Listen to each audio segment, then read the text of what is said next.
જામનગરથી 35 કિલોમીટરના અંતરે લાલપુર ગામ આવેલ છે. લાલપુર તાલુકો જામનગર જિલ્લાનો સમૃદ્ધ તાલુકો છે.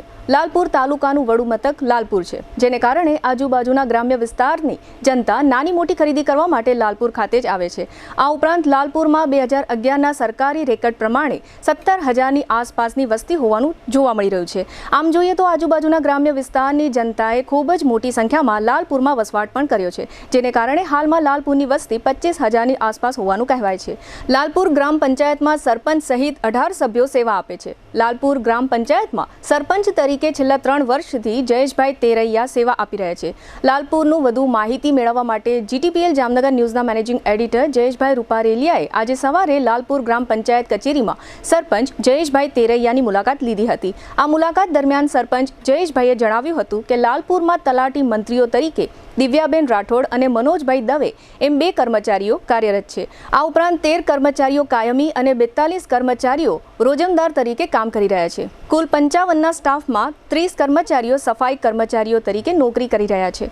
લાલપુર ગ્રામ પંચાયતનું વાર્ષિક બજેટ 5 થી 6 કરોડનું છે, જેમાંથી લગભગ 90 થી 95 લાખ વેરા વસૂલાત તરીકે આવક થાય છે. બાકીની રકમ રાજ્ય સરકાર અને કેન્દ્ર સરકારની ગ્રાન્ટ પ્રાપ્ત થાય છે, જેમાંથી રોડ, રસ્તા, પાણી, સફાઈ અને લાઇટ સહિતની વ્યવસ્થા કરવામાં આવે છે. વધુમાં સરપંચ જયેશભાઈએ જણાવ્યું હતું કે ઉપસરપંચ તરીકે મનોજભાઈ વાછાણી અને ન્યાય સમિતિના ચેરમેન તરીકે યોગેશભાઈ ચાવડા લાલપુર ગ્રામ પંચાયતમાં સેવા આપી રહ્યા છે. લાલપુરમાં અમો એકાંતરે પીવાના પાણીનું વિતરણ કરીએ છીએ. વધુમાં જયેશભાઈએ જણાવ્યું હતું કે અમારા પૂર્વ સરપંચ સમીરભાઈ ભેસદડિયા અને વેપારી અગ્રણી શાંતિલાલ શેઠ સહિતના ગામના અગ્રણીઓ લાલપુરના વિકાસમાં ખૂબ જ મહત્વનું યોગદાન આપી રહ્યા છે. લાલપુર ગ્રામ પંચાયતની ચૂંટાયેલી બોડી ભાજપ પ્રેરિત છે, જેને કારણે ભાજપના જિલ્લાના અને તાલુકાના અગ્રણીઓ લાલપુરના વિકાસમાં સહભાગી થઈ રહ્યા છે, જેને કારણે લાલપુરમાં રાજ્ય સરકાર અને કેન્દ્ર સરકારની ગ્રાન્ટો લઈ આવવામાં લાલપુર ગ્રામ પંચાયત સફળ થાય છે. સરપંચ જયેશભાઈ તેરૈયા જામનગર જિલ્લા યુવા ભાજપના પ્રમુખ તરીકે 2010 થી 2013 સુધી સેવા આપી હતી, જેને કારણે ભારતીય જનતા પાર્ટીના શિસ્તબદ્ધ આગેવાન તરીકે જયેશભાઈ તેરૈયા ઉભરી આવ્યા છે. આ જ કારણથી લાલપુરના સરપંચ તરીકે જયેશભાઈ તેરૈયાની પસંદગી જિલ્લા ભાજપ તરફથી કરવામાં આવી હતી. લાલપુરમાં પણ જયેશભાઈ તેરૈયાની સરપંચ તરીકેની સારી કામગીરી હોવાને કારણે આમ જનતામાં પણ જયેશભાઈ સારું એવું વર્ચસ્વ ધરાવે છે. જયેશભાઈ તેરૈયા બિઝનેસમાં ખેતીવાડી ધરાવે છે. જયેશભાઈએ વધુમાં ઉમેર્યું હતું કે લાલપુરમાં લોકોને મેડિકલની સારી સારવાર મળી રહે તે માટે આરોગ્ય કેન્દ્ર ખૂબ જ આધુનિક છે, તેમજ અહીંના બાળકોને સારું શિક્ષણ મળે તે માટે સ્માર્ટ ક્લાસરૂમની પણ સારી એવી વ્યવસ્થા છે. જયેશભાઈએ વધુમાં જણાવ્યું હતું કે લાલપુરમાં કોઈ પણ નાના મોટા પ્રશ્નો ઉપસ્થિત થાય તો ગામના આગેવાનો એકસાથે મળીને પ્રશ્નોને હલ કરવાનો પ્રયત્ન કરે છે, જેને કારણે સમગ્ર લાલપુર ગામની જનતાને ગ્રામ પંચાયત અથવા સામાજિક લેવલે કોઈ પ્રકારની મુશ્કેલી પડતી નથી.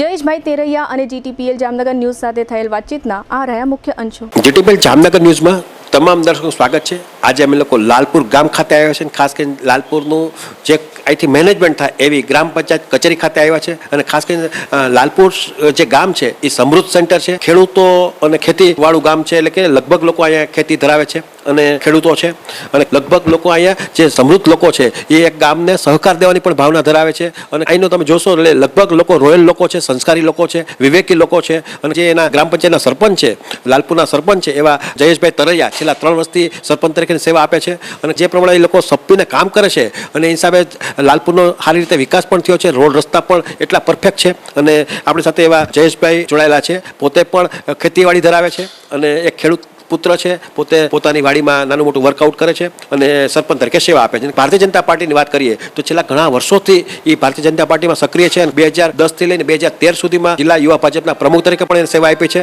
એટલે એક વરિષ્ઠ આગેવાન તરીકે ઉભરી આવ્યા છે અને લાલપુરમાં એનું માન સન્માન કલ્પનીય છે. આજે અમે લોકો પહેલા અમે ગામનો સર્વે કરી ને પછી આપણે જયેશભાઈની મુલાકાત લેવા માટે આવ્યા છે. તો જયેશભાઈ આપણી સાથે જોડાયેલા છે. આપણે એમને પૂછ્યું કે સાહેબ, જે પ્રમાણે લાલપુર ગ્રામ પંચાયતની વાત કરીએ તો લાલપુર ગ્રામ પંચાયતમાં શહેરના ખાસ કરીને લાલપુરના વિકાસ માટે શું એક્ટિવિટી હોય છે?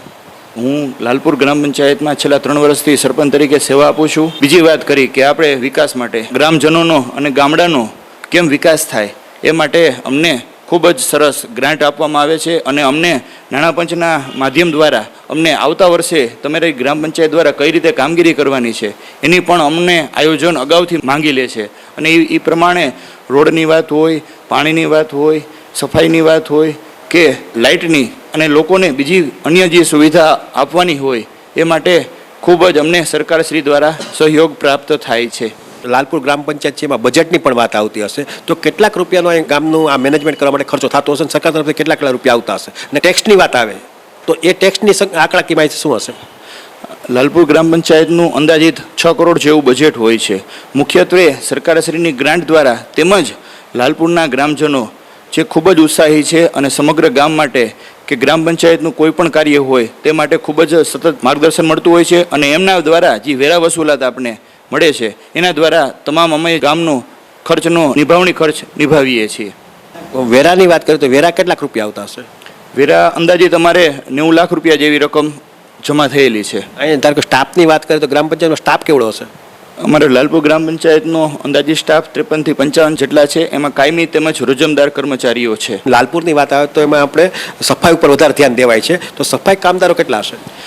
અમારે સફાઈ કામદારો 30 ઉપર છે, અને લાલપુર ગામમાં દરેક શેરીમાં અમારું સફાઈનું ટ્રેક્ટર કે લોકો નિયમિતપણે એમાં કચરો ઠલવે અને ગામમાં કંઈ ગંદકી ન થાય એવો અમારો ગ્રામ પંચાયતનો મુખ્ય ઉદ્દેશ હોય છે. અને ડોર ટુ ડોર કલેક્શન દ્વારા જે કચરો ઉઘરાવાય છે એ ગામની બહારે જે બનાવેલું છે એમાં છોડવામાં આવે છે. અને મુખ્ય કઈ વસ્તુ અહીંયા એવી યાદગાર હશે, લોકોને ગમી હશે, અને એવો કયો વિકાસ થયો છે?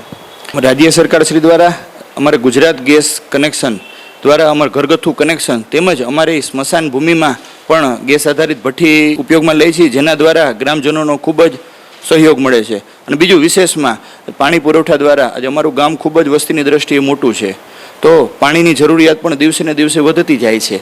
તો તાજેતરમાં જ સરકારશ્રી દ્વારા અમને પાણીનો ટાંકો એક બનાવી આપવામાં આવેલ છે, અને એના દ્વારા અમારા અડધું ગામમાં પાણીનું વિતરણ 1% દ્વારા થઈ રહ્યું છે. છેલ્લામાં છેલ્લે કે પાણી પહોંચી જાય, અને આજે કપરો ઉનાળો સમય આવવાની શરૂઆત છે. આજે અમારે નર્મદાનું પાણી પણ આપે છે, અને અમારે ગ્રામ પંચાયતમાં ભલારા દાદાની દયાથી ખૂબ સારા પ્રમાણમાં બોરમાં પાણી ઉપલબ્ધ છે, જેથી ગ્રામજનોને અમે એકાત્ર પાણી વિતરણ કરી શકીએ છીએ. અહીં કેટલાક લોકોની વસ્તી હશે? મુખ્ય આમ તો જ્ઞાતિ જાતિની વાત પત્રકાર ન પૂછવી જોઈએ, પણ છતાં કઈ વસ્તી અહીંયા વધારે પડતી રેસિડન્ટ ધરાવતી હશે? લાલપુર ગામમાં અંદાજિત 25,000 જેવી વસ્તી હશે, અને મુખ્યત્વે પાટીદાર સમાજ, ઓબીસી સમાજ, એસસી સમાજ અને અન્ય સમાજોની પણ ખૂબ વસ્તી છે.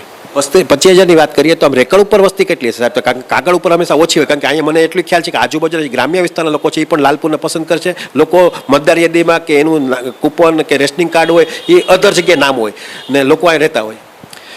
લાલપુર ગામની વસ્તી 17,100 જેવી 2011ની વસ્તી ગણતરી પ્રમાણે છે, અને એ સિવાયના આજુબાજુના ગ્રામજનો લાલપુરમાં શિક્ષણની વાત હોય કે અન્ય સુવિધાની વાત હોય, એમ અમારું કોઈ પણ કક્ષાએ શહેરથી કમ નથી, એટલે લોકો વધારે લાલપુર ગામમાં રહેવાનું પસંદ કરે છે. આરોગ્ય અને શિક્ષણ એ બાબતમાં ગ્રામ પંચાયત તરફથી કોઈ વ્યવસ્થા ઊભી કરવામાં આવી છે? આરોગ્ય અને શિક્ષણની વાત કરીએ તો શિક્ષણમાં અમારી લાલપુર ગ્રામ પંચાયત સંચાલિત જ છે LLA મહેતા સ્કૂલ અને વીર સાવરકર હાઈસ્કૂલ, જે ધોરણ 9 થી 12 માટેની છે. એમાં એ સ્કૂલમાં સ્માર્ટ બોર્ડથી માંડી અને બધી સુવિધા છે. એવી જ રીતે પ્રાથમિક શાળાને આપ જોઈ શકો છો, લાલપુર ગ્રામ પંચાયતની એક્ઝેક્ટ સામે PM શ્રી કન્યા શાળા, એમાં પણ નવી બિલ્ડિંગ આખું તૈયાર થયેલું છે. ટૂંક જ સમયમાં આપણા વિદ્યાર્થીનીઓને ભણાવવામાં અને અભ્યાસ કરવામાં એ પણ અમારી જેટલી સ્કૂલ છે પ્રાથમિક શાળાઓ એ પણ સ્માર્ટ બોર્ડથી સજ્જ, અને સરકારશ્રી દ્વારા તમામ, અને એ માટે અમારા પૂર્વ આગેવાનો હોય કે અમારે બોડી હોય, શિક્ષણ સારું મળે અને આરોગ્ય સારું મળે એ માટે અમે સતત ચિંતિત હોય છે. અને આરોગ્યમાં વાત કરીએ તો આપણે અમારે લાલપુર સામૂહિક આરોગ્ય કેન્દ્ર ખાતે અંદાજિત 500ની OPD હોય છે. લાલપુર ગામના અને આજુબાજુના ગ્રામ્યજનો ત્યાં આવે છે અને ડૉક્ટર પાસેથી દવા લે છે અને વિનામૂલ્યે એમનો સારવાર કરાવે છે. ગ્રામ પંચાયત હોય છે ત્યાં તલાટી મંત્રીની ગેરહાજરી હોય છે. અઠવાડિયે 15 દી માંડ એક વખત આવે છે અને સહી સિક્કા લોકો લાઈનમાં બેઠા હોય છે. તો એના માટે લાલપુરમાં શું વ્યવસ્થા છે કે આ કે વસ્તી મોટી છે, તમારો એરિયો બહુ મોટો છે? તલાટી મંત્રીની વાત કરીએ તો એકથી વધારે તલાટી આપવામાં આવે છે કે એક જ આપવામાં આવે છે? લાલપુર ગામ પંચાયતમાં તલાટી મંત્રી 2ની નિમણૂક આપવામાં આવે છે, અને અમારા તલાટી મંત્રીની હાજરી નિયમિત હોય છે, જેથી લોકોને અને અરજદારોને કોઈ પણ કામ હોય તો એ માટે ધક્કો ન થવો પડે એ માટેની વ્યવસ્થા છે. આ તમે જોયું કે આ જયેશભાઈ હતા એકદમ એટલું વડીલો જે છે અહીંના લાલપુરના એ લોકોએ આ જયેશભાઈને માર્ગદર્શન પણ આપે છે. જ્યાં જ્યાં એની વાત અટકતી હોય ત્યાં એ લોકો સહકાર આપે છે. એટલું બધું સમરસ અહીંયા ચાલે છે કે અંદર કોઈ રાજકીય બાંધવ વિરોધ નથી હોતો. લાલપુરનો કેમ વિકાસ થાય એ માટે બધા લોકોનો એક બેસ્ટ પ્રયત્ન હોય છે. વાત કરીએ સમીરભાઈ ભેસદડિયાની કે જે ભૂતપૂર્વ સરપંચ છે અને એનું પણ જયેશભાઈને માર્ગદર્શન મળતું રહે છે. અને જેથી કે નાના મોટા જ્યારે વિકાસની વાત આવતી હોય ત્યારે એ લોકો એક મિટિંગ કરી એકબીજાના વિચારો જાણી અને સરકાર લેવલે પણ જે રજૂઆત કરવાની વાત આવતી હોય એવો એ લોકો રજૂઆત કરતા હોય છે. વેપારીની વાત કરીએ એવા શાંતિભાઈ શેઠ કે જે એનું પણ લાલપુરમાં બહુ મોટું નામ છે, એનું પણ માન સન્માન છે. એટલે રાજકીય લોકો હોય પણ આમ સામાન્ય રીતે અહીંયા રાજકારણ નથી હોતું, પણ આ રીતે એક જાહેર જીવનના વ્યક્તિ હોવાને કારણે બધી રીતે સપોર્ટ કરે છે. અને ખાસ કરીને જે પ્રમાણે વાત છે ન્યાય સમિતિના ચેરમેન તરીકે યોગેશભાઈ ચાવડા અહીંયા સેવા આપે છે અને ઉપસરપંચ તરીકે મનોજભાઈ વાછાણી સેવા આપે છે. એટલે આ રીતે આ બધા લોકો સપી લાલપુરનો વિકાસ કેમ થાય એની સતત ચિંતા કરે છે. એને કારણે તમે જ્યારે એન્ટ્રી કરશો જ્યારે લાલપુરની અંદર ત્યારે તમને કંઈક રોનકી જોવા મળશે અને એક પોઝિટિવ થિંકિંગથી અહીંયા વર્કઆઉટ થાય છે.